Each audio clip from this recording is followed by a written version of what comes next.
룻기 1장 1절에서부터 5절까지 말씀을 우리 같이 한 목소리로 천천히 읽겠습니다. 1절입니다. 사사들이 치리하던 때에 그 땅에 흉년이 드니라.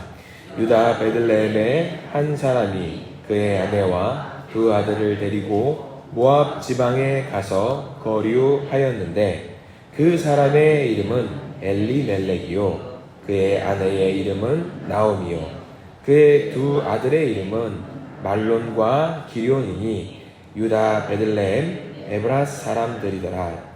그들이 모압 지방에 들어가서 거기 살더니 나오미의 남편 엘리멜렉이 죽고 나오미와 그의 두 아들이 남았으며 그들은 모압 여자 중에서 그들의 아내를 맞이하였는데 하나의 이름은 오르바요 하나의 이름은 룻이더라. 그들이 거기에 거주한 지 10년쯤에 말론과 기럯 두 사람이 다 죽고 그 여인은 두 아들과 남편의 뒤에 남았더라. 아멘. 오늘 말씀 가운데, 오늘 예배 가운데 하나님의 큰 은혜와 축복이, 하나님의 복이 있기를 간절히 기도합니다. 이제 우리가 사사기를 넘어왔습니다. 이제 룻기를 보게 되는데요. 사사기 다음이니까 우리 목사님께서 룻기를 봤나 보다 몰라요. 다른 거 볼 수 있어요. 순서대로 가다가도 다른 거 볼 수 있는데 오늘 룻기를 좀 볼 필요가 있다라는 생각이 좀 들었어요. 룻기를 보면은 여러분들 어떤 것이 떠오르는지 모르겠습니다. 룻기 하면은 꼭 공교롭게 제가 룻기 말씀을 준비하다 보니까 추석 명절이 다가와요. 그래서 많은 어르신들이 성경의 어떤 신앙의 어떤 연륜이 있으신 분들은 룻기 하면은 떠오르는 것들이 관계가 뭐냐면 고부간의 갈등을 떠오르는 경우들이 많이 있습니다. 그래서 어머니들이 룻기를 굉장히 좋아하세요. 왜 좋아하는지 아시죠? 좋은 며느리가 있기 때문에 이게 연관이 돼가지고 우리가 추석 명절 때 맞이해서 시어머니를 잘 섬겨라 뭐 그런 내용들도 있고요. 며느리를 또 잘 인도했던 어떤 신앙의 어머니의 모습이 있기 때문에 또 우리가 룻기의 말씀을 좋아하는 경우가 있습니다. 다 맞는 말씀이세요. 그래서 시어머니도 잘 섬겨야 됩니다. 잘 섬겨야 되고요. 그리고 며느리도 많이 예뻐해 줘야 되는 것이 맞고요. 룻기에는 그런 내용이 담겨 있는 것이 또 맞습니다. 성경이 근데 그거 잘 하라고 있는 건 아닙니다. 물론 그걸 잘 해야 됩니다만 성경은 우리가 이제 하나님의 큰 역사를 우리가 이해해야 되기 때문에 룻기를 또 보게 되는 건데요. 우리가 룻기를 정확하게 이해하기 위해서는 룻기가 어디에 있는지를 알아야 돼요. 룻기 바로 전에 뭐가 있죠? 사사기가 있어요. 룻기 다음에 뭐가 있죠? 사무엘이 있어요. 사사기와 사무엘의 중간에 있는 게 룻기예요. 그냥 있는 거 아니에요. 굉장히 중요한 위치에 있거든요. 이 배치된 위치만 봐도 우리가 이해할 수 있는 게 뭐냐면 사사기 1장부터 21장까지는 어떤 시대였다라고 우리가 이해하면 되냐면 혼돈의 시기였어요. 혼란의 시기였어요. 하나님이 복을 내려주기도 하는데 말을 듣지 않고 벌을 받던 그런 시절이 사사기 시대였고요. 사무엘, 룻기를 넘어가서 사무엘은 어떤 말씀이 담겨 있냐면 하나님께서 누구를 일으키시냐면 이제 이스라엘 백성들을 위해서 왕을 일으키는 내용이 담겨 있어요. 하나님께서 직접적으로 구원하겠다, 내가 너희들을 돌보겠다, 살피겠다라고 담겨있는 내용이 사무엘 말씀입니다. 그러면 룻기가 어떤 위치를 차지하고 있는지 우리는 이해할 수 있어요. 이렇게 벌받고 혼나던 시절에서 넘어가던 시절을 가기 위해서는 뭐가 필요하냐면 변화가 필요해요. 뭔가 획기적인 변화가 필요한데 그 역할을 감당하는 성경이 뭐냐면 룻기 말씀이에요. 그래서 우리가 룻기를 이해할 때 어떤 시어머니와 어떤 며느리의 이야기로만 그냥 치부할 만한 것이 아니라 이제 하나님께서 직접적으로 전면에 드러나시겠구나라는 내용이 이제 그 전환점이 있는 게 룻기입니다. 그래서 우리가 룻기를 잘 이해할 수 있기 위해서는 잘 읽어봐야 됩니다. 자, 우리가 1절 말씀부터 한번 보려고 합니다. 1절 말씀 이렇게 담겨 있죠. 같이 읽어볼까요? 사사들이 치리하던 때에 그 땅에 흉년이 드니라. 유다 베들레헴의 한 사람이 그의 아내와 두 아들을 데리고 모압 지방에 가서 거류하였는데, 자, 룻기가 있었던 시절은 사사기 다음 시대가 아닙니다. 룻은 언제 있었냐면 사사시대에 있었던 사람이에요. 그러니까 사사기 시대하고 같은 맥을 가고 있었던 시대예요. 다시 우리가 사사시대로 돌아왔는데 중요한 거는 1절 말씀에 어떤 것이 발생을 했냐면 흉년이 생겼다라고 말을 하고 있어요. 흉년이 있다라는 것은 우리가 쉽게 좀 이해해 볼게요. 하나님께서 뭘 하고 있는 것 같아요? 이스라엘 백성에 뭘 주고 있는 것 같아요? 복을 주고 있는 것 같아요? 벌을 주고 있는 것 같아요? 벌을 주고 있는 거예요. 벌을 주고 있는 시대예요. 그러면 제가 사사기 처음 시작할 때 어떤 말씀들의 패턴이 있었다고 말씀드렸죠? 벌 입고 난 다음에는 뭐가 있어야 돼요? 하나님께서 벌 주고 난 다음에 이스라엘 백성들이 뭘 해야 되냐면 하나님 앞에 회개해야 돼요. 하나님, 제가 잘못했습니다. 도와주세요. 우리가 알고 있는 사사기의 패턴이라고 한다면 회개를 해야 되는데 오늘 1절 말씀은 조금 이상해요. 하나님께서 벌을 분명히 주고 있는데 회개를 하지 않고 이스라엘 사람들 중에 특정한 사람이 뭐 하고 있냐면 도망을 갑니다. 어디로 도망을 갑니까? 무려 이방 민족인 모압 지방으로 도망가는 거예요.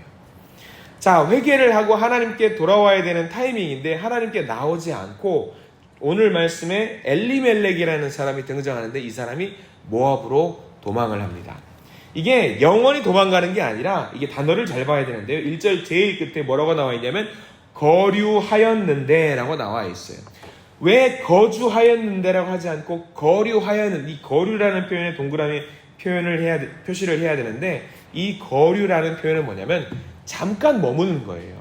하나님께서 벌을 주겠다고 너희들에게 흉년을 주었는데 영원히 도망간 게 아니라 잠깐 여기 한번 도망가 있다 돌아와야겠다라는 마음으로 나간 겁니다.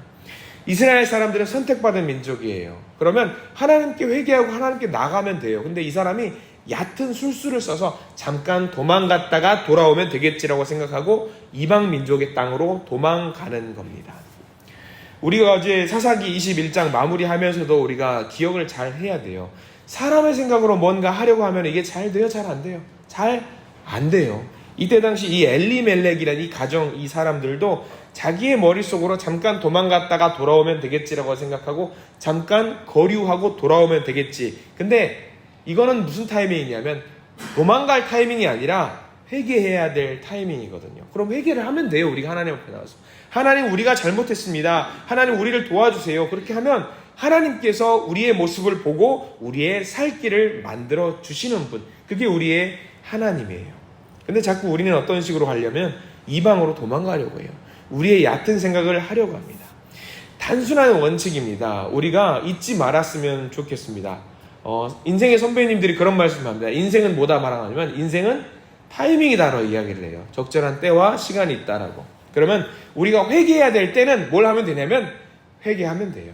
기도해야 될 때 뭐 하면 되냐면 기도하면 됩니다. 우리가 예배 드릴 때 뭘 해야 되냐면 예배 드리면 되는 거예요.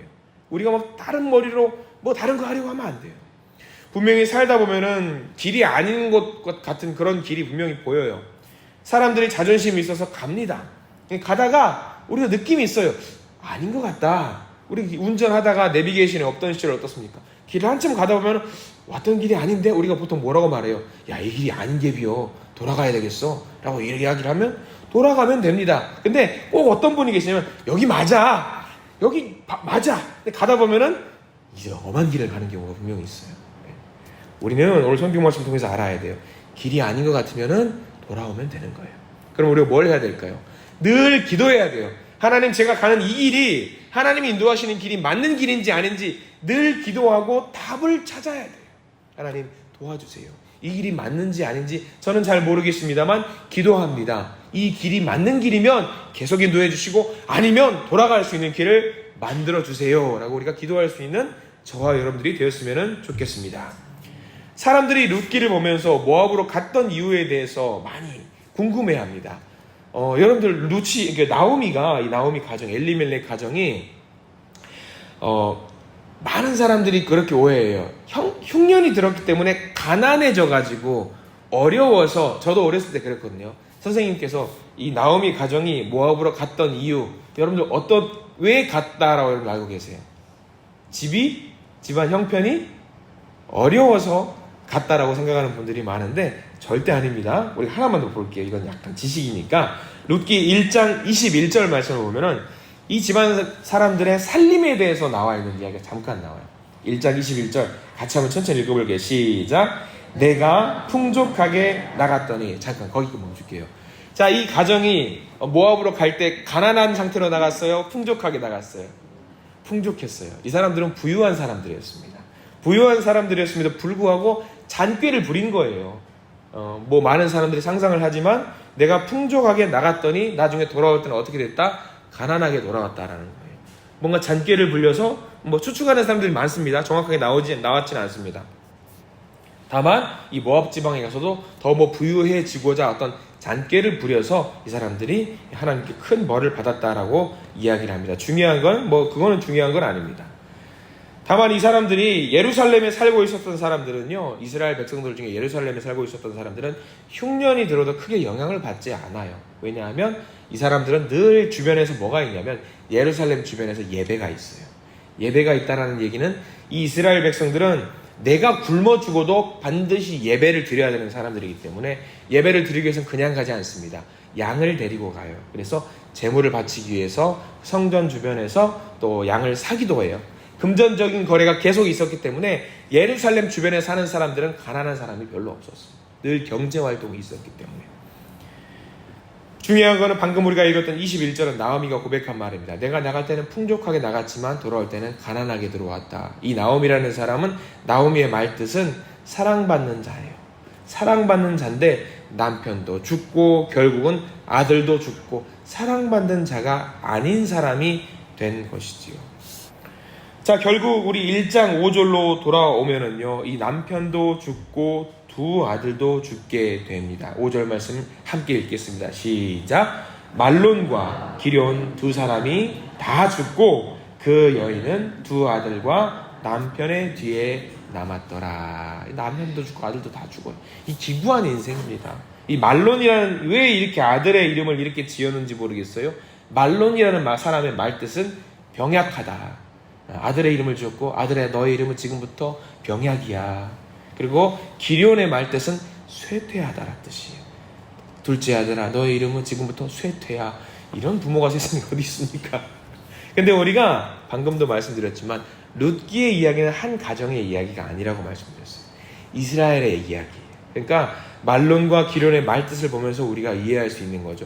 이스라엘 백성들이 얼마나 병약하고 쇠퇴한 상태에 빠졌다라는 것을 우리는 알게 되는 거지요.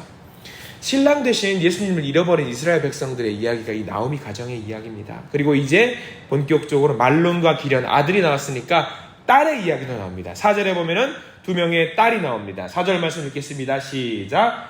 그들은 모압 여자 중에서 그들의 아내를 맞이하였는데 하나의 이름은 오르바요, 하나의 이름은 룻이더라. 그들이 거기에 거주한 지 10년쯤에. 자, 여러분 여기서 큰 며느리가 누구예요, 여러분? 알고 있는 큰 며느리가 누굴까요, 여러분?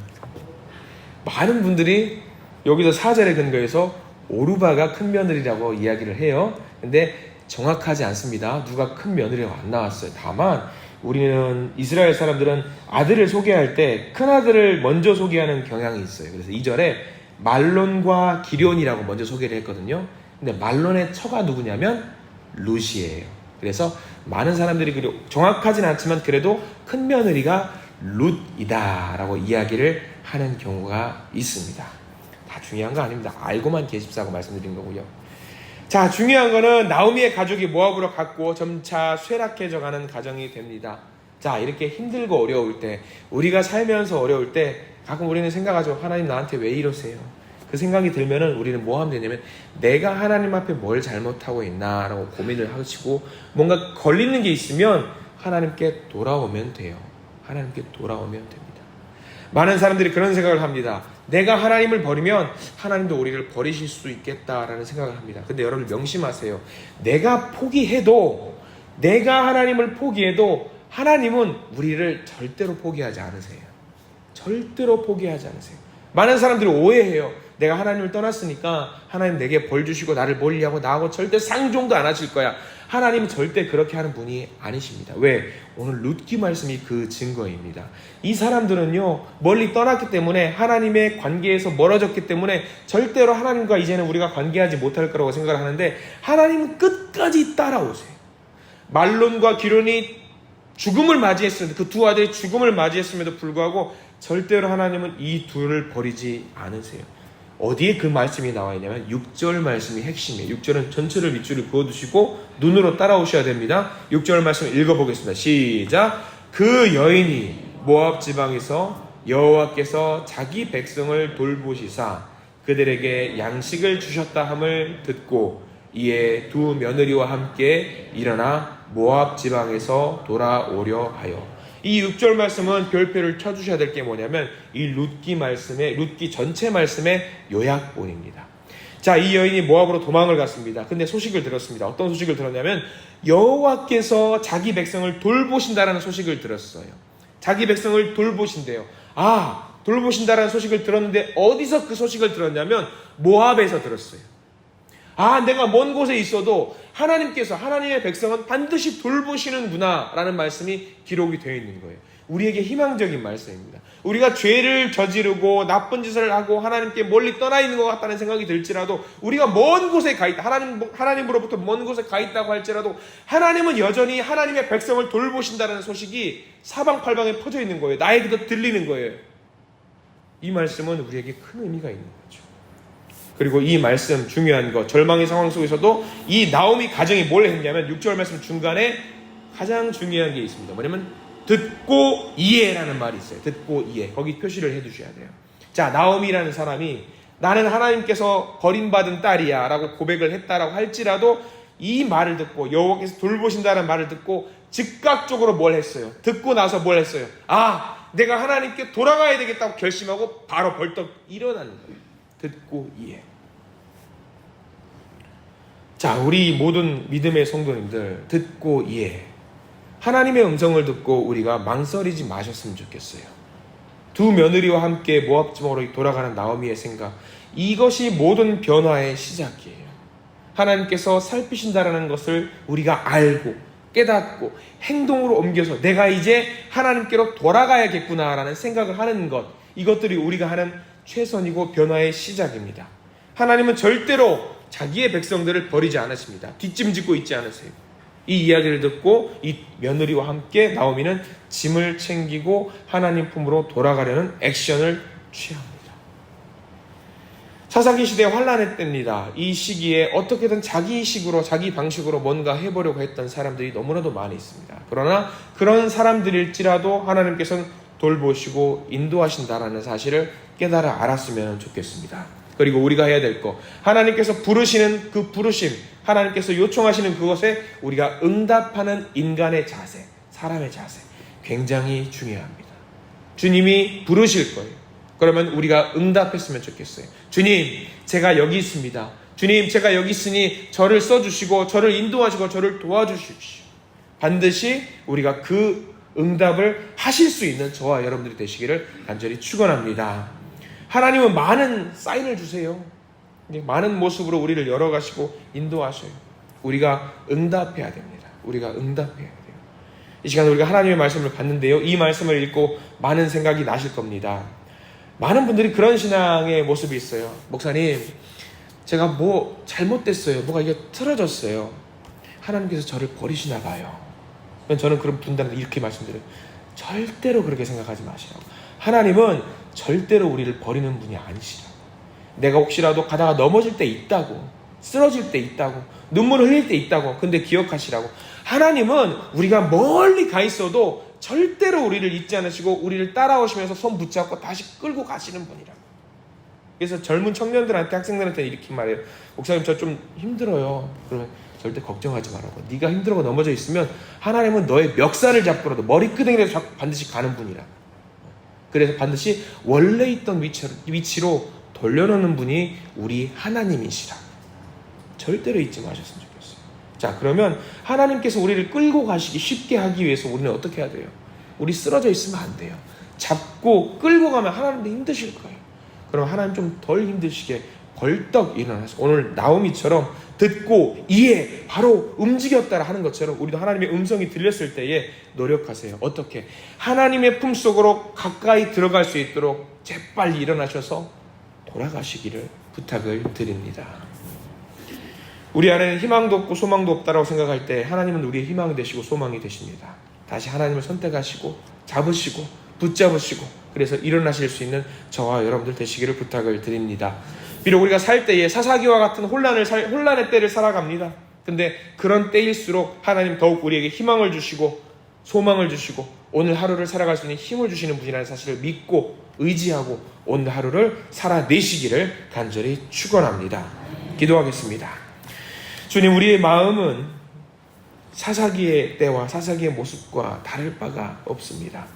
왕이 없어서 각기 소견대로 행했던 이스라엘 백성들의 모습, 오늘 룻기에까지 계속 이어지고 있는 모습을 우리가 보게 됩니다. 그러나 우리는 잊고 있었습니다. 하나님은 우리를 버리지 않으시는 그런 분이라는 사실을 우리가 잊고 있었습니다. 주님, 우리를 품에 안으시고 끌어안으시고 우리를 인도하시는 하나님, 하나님의 복된 품 속에서 주님을 누리며 주님을 느끼고 주님을 찬양하는 자녀로 온전히 세워질 수 있도록 우리를 도와주시옵소서. 이 새벽에 나오면서 갖고 온 모든 기도의 제목들이 있습니다. 마음의 고통과 고난, 아픔, 슬픔, 자녀들의 힘든 부분들, 가족의 건강, 모든 것을 갖고 나왔사오니 주님, 우리를 잡아주시고 인도하여 주시어서 우리가 복을 누릴 수 있는 자녀로서 살아가도록 그 모든 기도의 제목들 주님 응답하여 주시옵소서. 주님께서 선물로 주신 오늘 하루의 삶, 복된 삶이 될 수 있도록 저희들을 이끌어 주시옵소서. 예수 그리스도 이름으로 간절히 기도드립니다. 아멘.